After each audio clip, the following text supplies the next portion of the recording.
Morning to everybody. This morning we'll be talking about the fourth hook, line, and sinker that Satan is using to disrupt the family. And the hook, line, and sinker is called befriend and bewilder. And it has to do with friendship, especially among our teenagers. What are friends for? I'm sure I see some smiles as I read these phrases. Keep smiling, keep shining, knowing you can always count on me. For sure, that's what friends are for. For good times and bad times, I'll be on your side forevermore. That's what friends are for.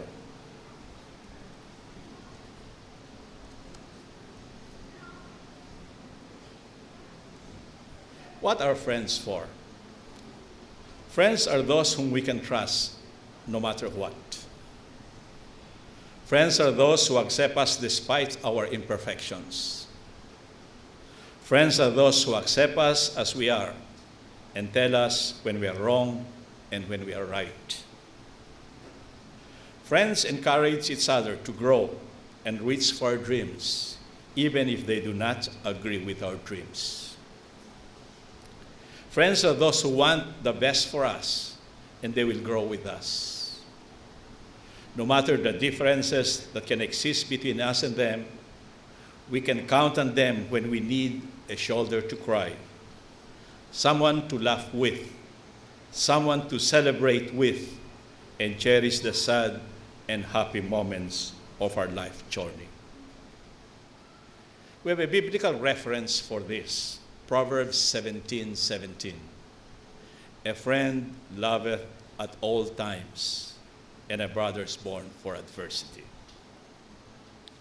Friends answer our basic needs as humans. One is in the area of security.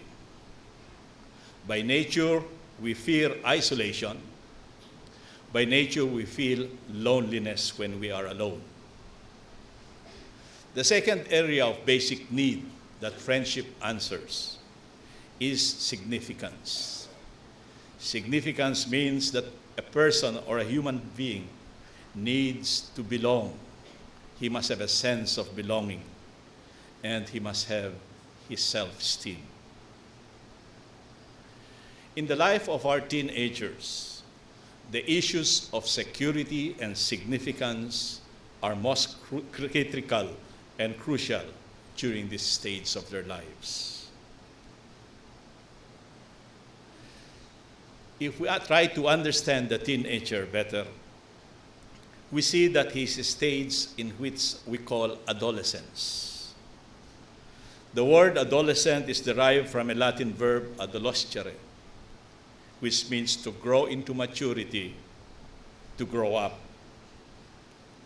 Adolescence is a critical period in the life of an individual, with its characteristic needs and problems of adjustment. The key word there is adjustment. At this point in his life, the teenager is in between childhood and adulthood. He is no longer a child, but he is also not an adult. At this stage of his life, drastic and radical changes are happening to him, sociologically, sexually, emotionally, physically, even culturally. In terms of sociological changes, adolescence is a transition period from a dependent childhood to an independent, supposedly self-sufficient adulthood. In terms of sexuality, adolescence is the time immediately following the emergence of the youth's ability to reproduce himself biologically. In terms of emotions, adolescence is that stage of self-awareness when the youth realizes he has an inner nature and searches for an identification of that nature by asking the question, who am I? Physically, teenagers think of themselves primarily as physical, even though other factors enter into their life. For them, their body is the main factor they bring into adolescence. And last but not least, in terms of cultural changes, adolescence involves entrance into a subculture where the youth will usually identify with and accept value systems of others in his subculture, his gang or clique, rather than identifying with and accepting the values of the family. Given these drastic and radical changes, the teenager therefore faces surmounting challenges. One, he has a deep heart-level need to be loved and accepted. Therefore, having acceptance and fearing rejection become a driving force in his young life. But in spite of these challenging situations, there are two realities that we must be aware of. And first, we parents do not have adequate time to address this issue during their critical period. And second, peers play a very important role in the life of the teenager this time. They are readily available for friendship. They have more time with them. They share common interests. According to Gordon MacDonald, in his book, The Effective Father, more often than not, children are learning major value systems in life from horizontal peer culture. In other words, they are imbibing values of their friends more than values of the family. The vertical structure which is present in the family and in the church is not there in adequate increments of time or intensity to do the job. Now, in this situation, whether the resources in terms of intensity or the amount is not available from the vertical structure, becomes a fertile ground for Satan to answer this need of friendship. Satan wants to fulfill this need, and it's part of his strategy. It's part of the hook, line, and sinker.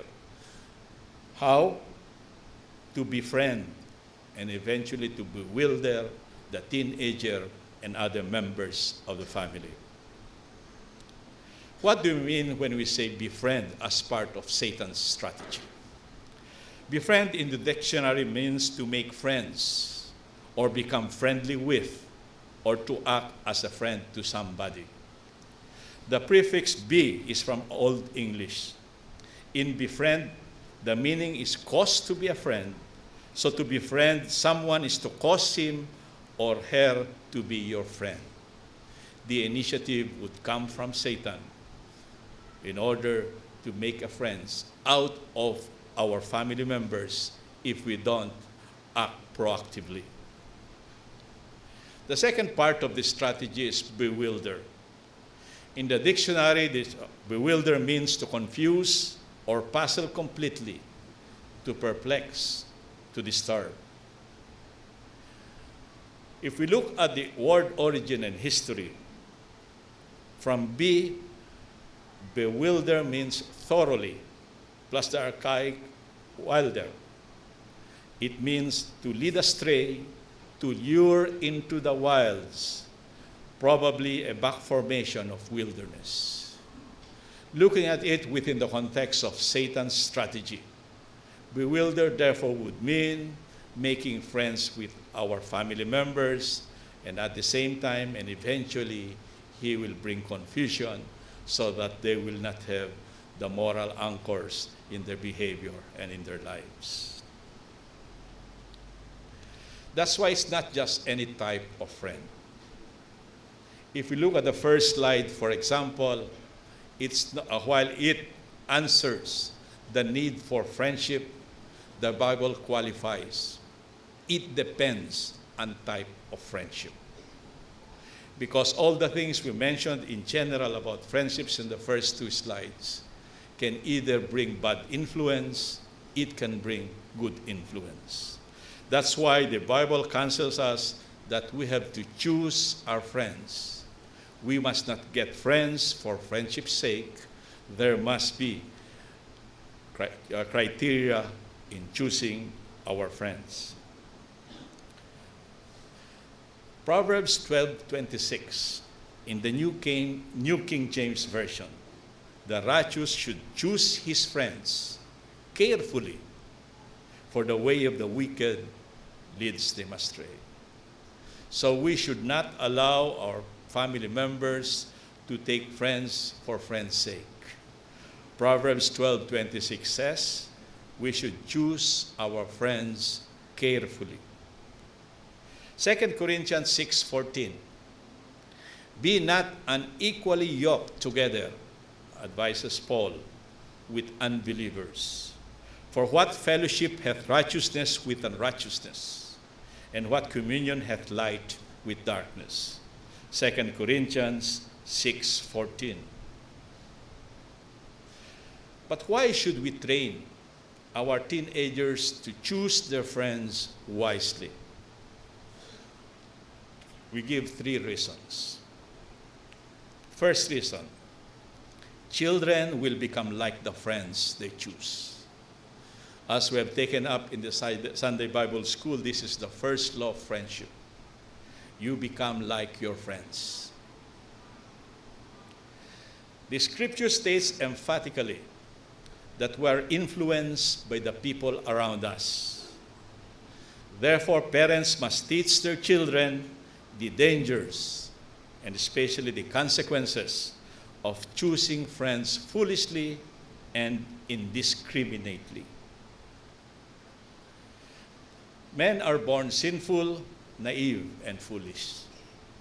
Left to themselves, they follow the promptings of the flesh. And this includes choosing friends whose behavior and attitudes appeal to that sinful flesh. 1 Corinthians 15:33 states, be not deceived, evil communications corrupt good manners. Another translation states, don't be fooled by those who say such things, for bad company corrupts good character. 1 Corinthians 15:33. According to John MacArthur, it's a fact of human nature that young people are more prone to follow a bad example than they are to set a good example, especially if it means going against their peers. Proverbs 28:7 says, whoso keepeth the law is a wise son, but he that is a companion of riotous men shameth his father. Another translation states, young people who obey the law are wise. Those with wild friends bring shame to their parents. Proverbs 28:7.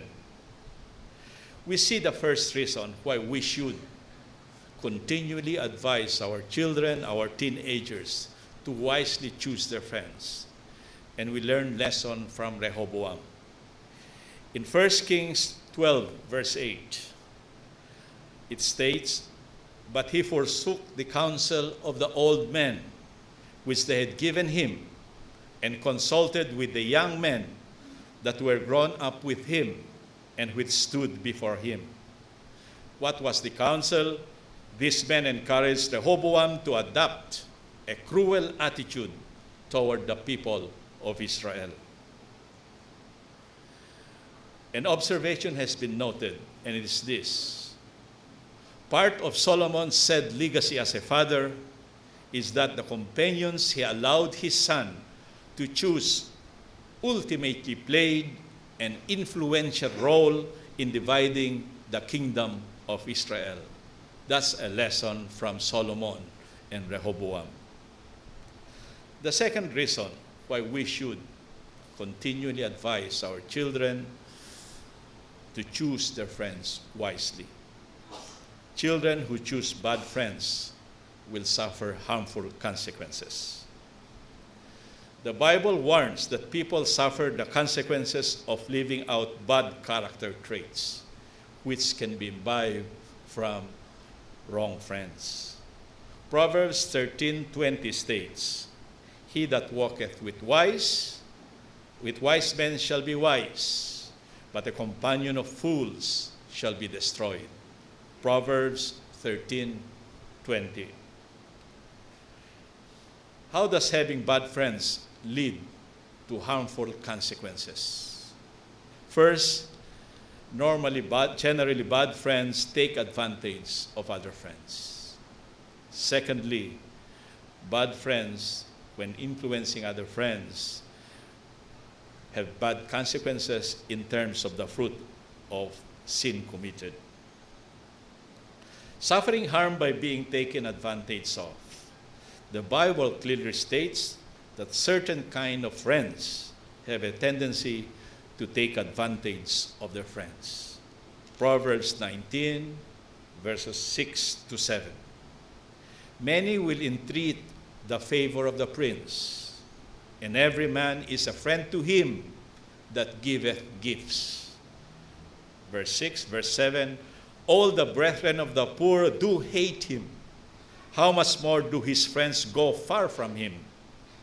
He pursueth them with words, yet they are wanting to him. First consequence, the possibility that bad friends will take advantage of you. The second is bad influence brings about commitment to sin, and we're liable to be answerable to the fruit of that sin.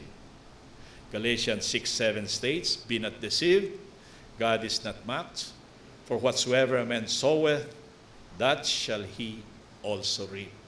Galatians 6:7. The third reason, and it has to do with us. Choosing by our children friends, if they choose them foolishly, will bring shame to us. The scripture is clear that children who follow the path of foolishness bring grief and shame upon their parents. Proverbs 10:1.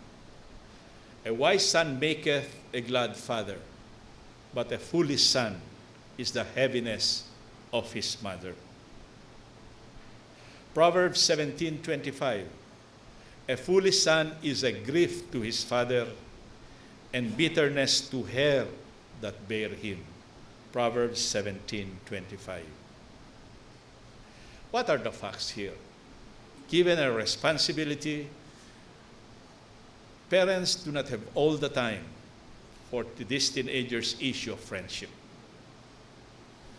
At the stage of their lives, the teenager is more exposed and more influenced by his peers. What are we to do then as parents? Train our teenagers to choose their friends wisely. How do we train our teenagers to choose their friends wisely? Wisely in the context of wisdom, which means in accordance with biblical principles.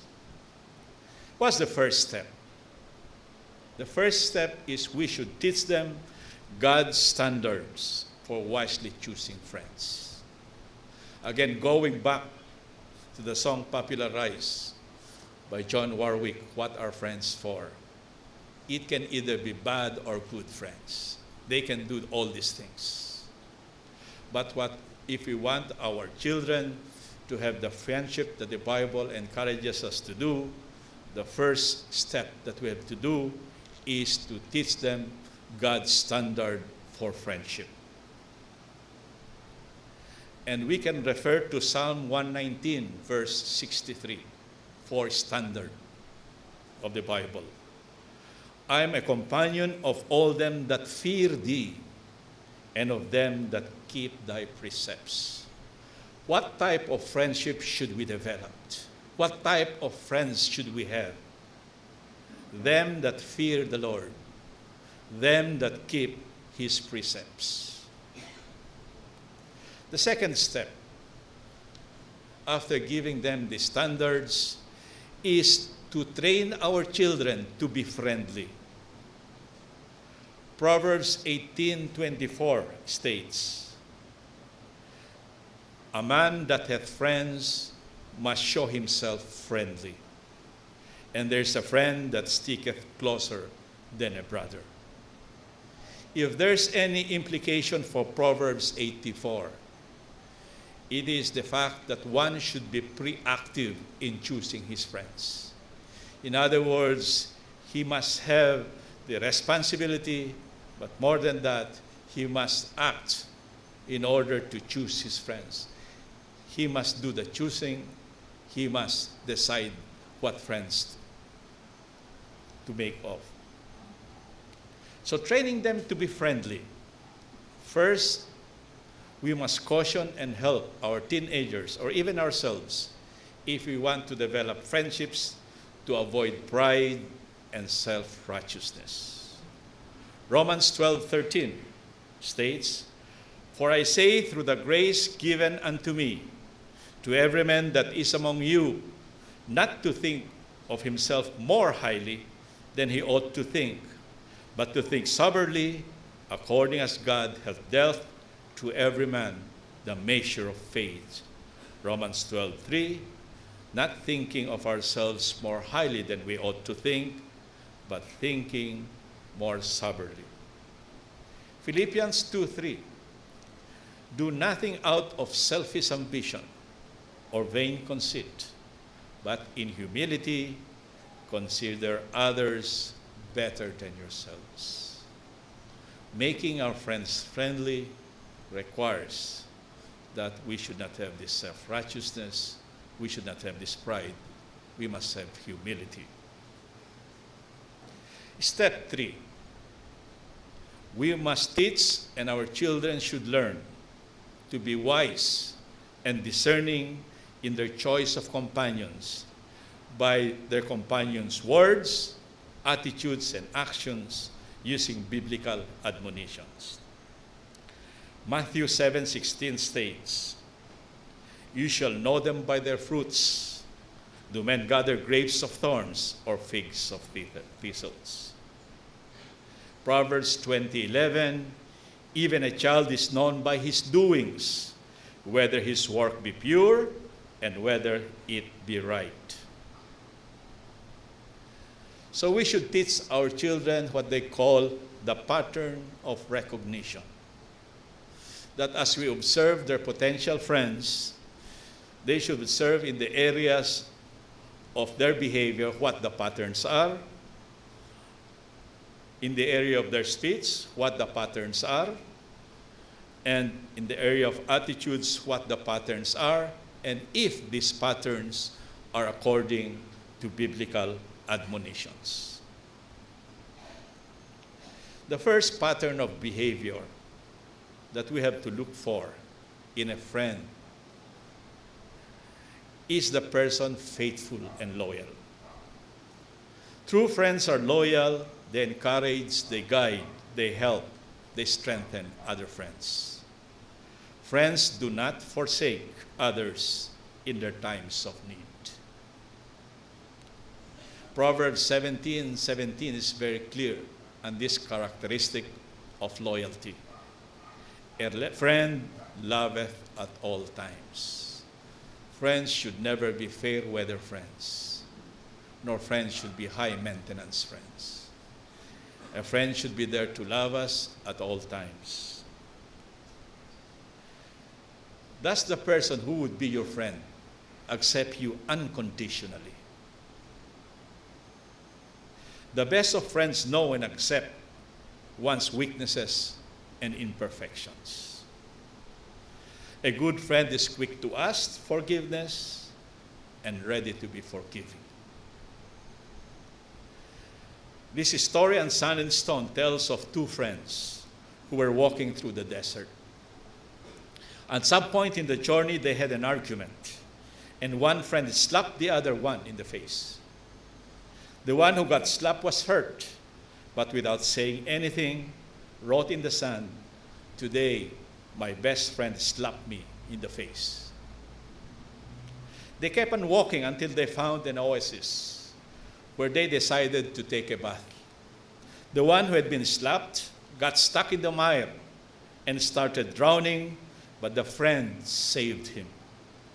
After the friend recovered from nearly drowning, he wrote on a stone, "Today, my best friend saved my life.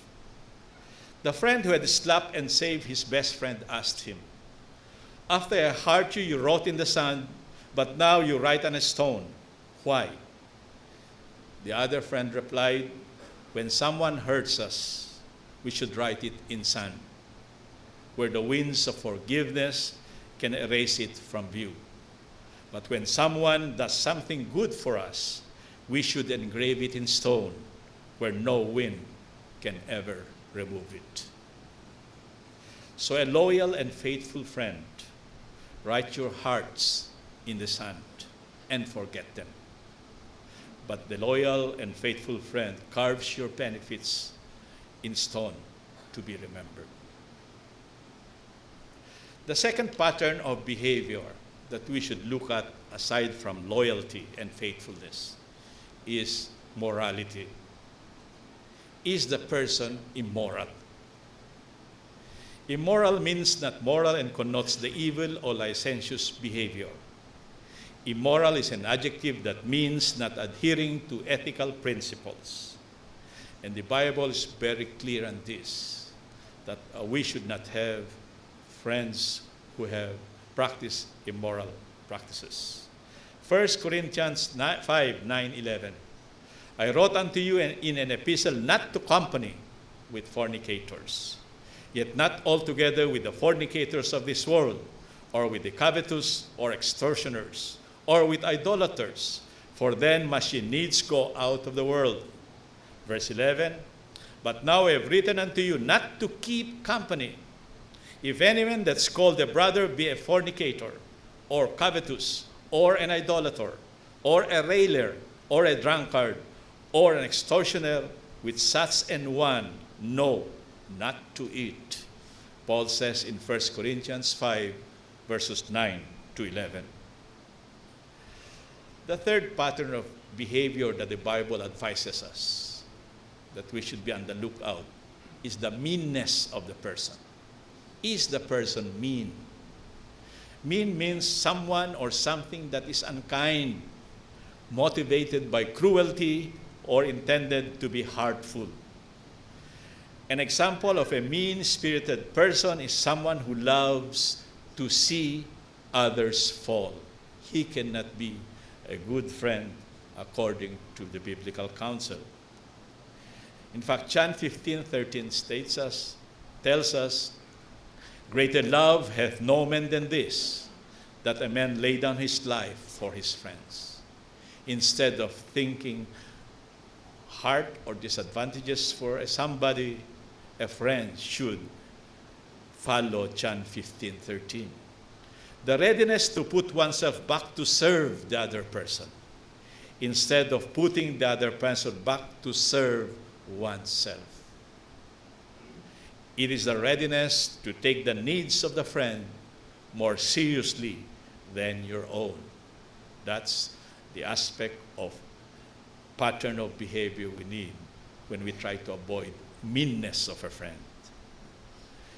Meanness would also cover keeping healthy boundaries. 1 Corinthians 13:4 states, love is patient, love is kind. It does not envy. Recognizing what's best for someone and giving that someone space are signs of a healthy relationship. A true friend will wisely avoid intruding and recognize one's need to maintain other relationships. Another pattern of behavior is, does the potential friend provide mutual edification?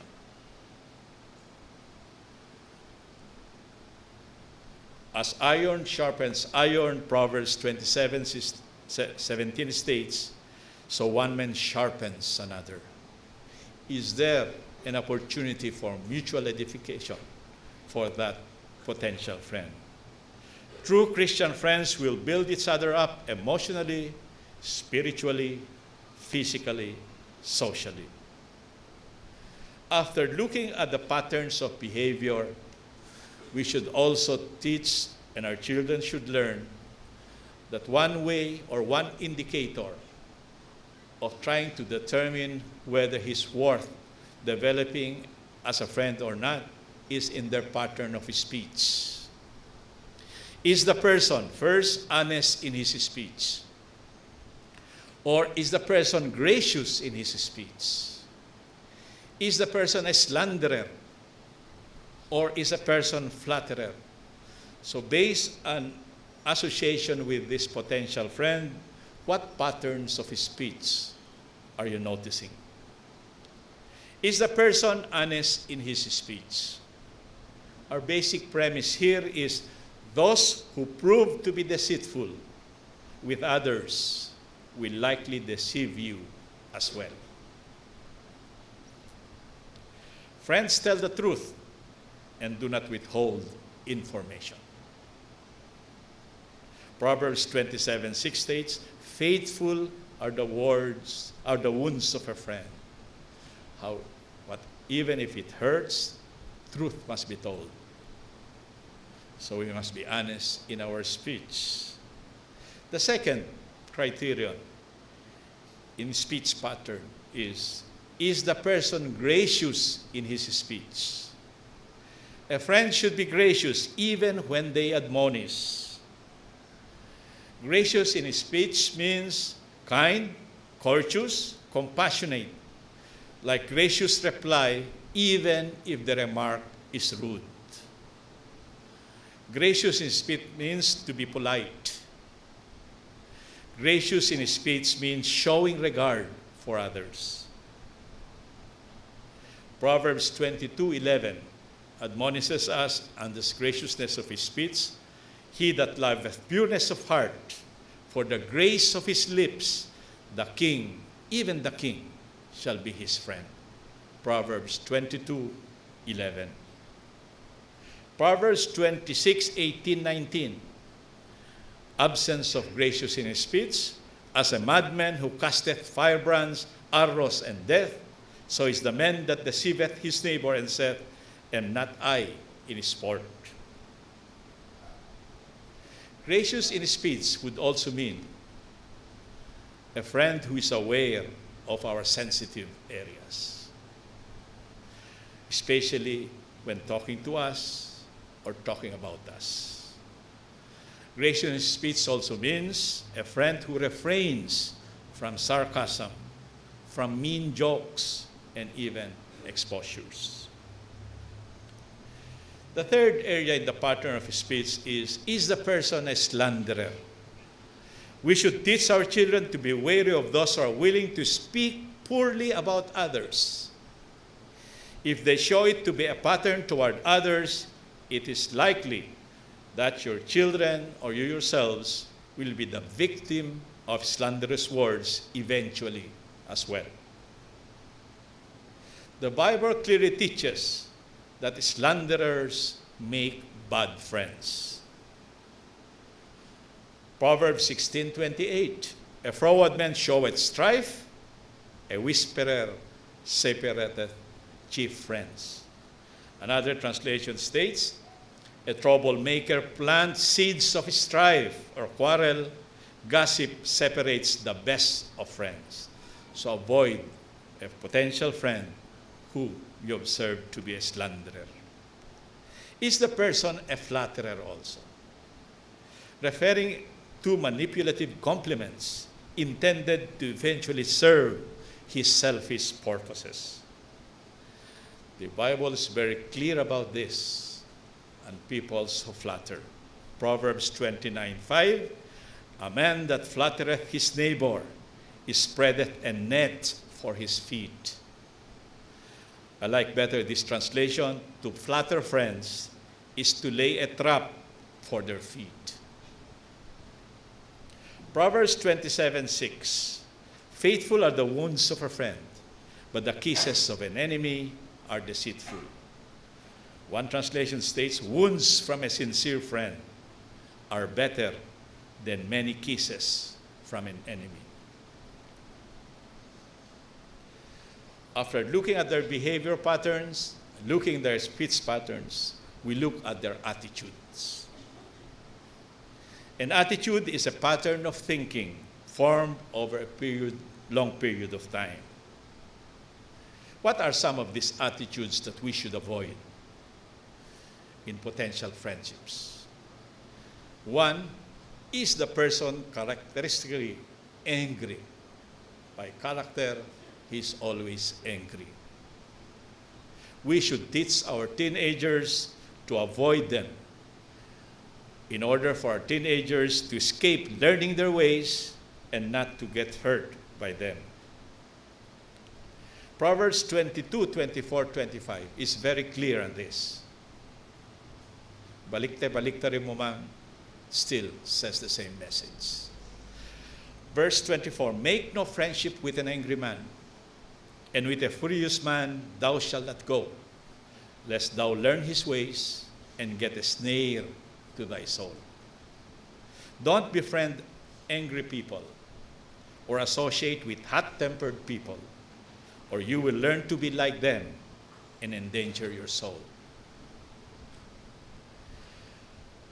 Another attitude pattern is the person characteristically lustful, and that lust is being expressed in selfishness, in gluttony, in sexually immoral behavior. Ephesians 5:11 advises us, and have no fellowship with the unfruitful works of darkness, but rather reprove them. Proverbs 12:26, on avoiding lustful people, the righteous is more excellent than his neighbor, but the way of the wicked seduceth them. Proverbs 12:26. In closing, we say, in the life of our teenagers, there are many friendships of many types. We should teach our children to be very wise in the way they deal with this type of friendships. Choosing close friends is something they must take seriously, because friendships can be downright unhealthy and harmful, for they affect not only our healthy relationships with others, but most especially, they can affect our walk with the Lord. It's a responsibility of parents to teach them wisdom in choosing their friends. Let me quote again John MacArthur, who says, the responsibility of teaching children how to choose their friends wisely is a fundamental element of successful biblical parenting. Let it not be said of us as parents, the son who causes shame is one who causes shame to his parents.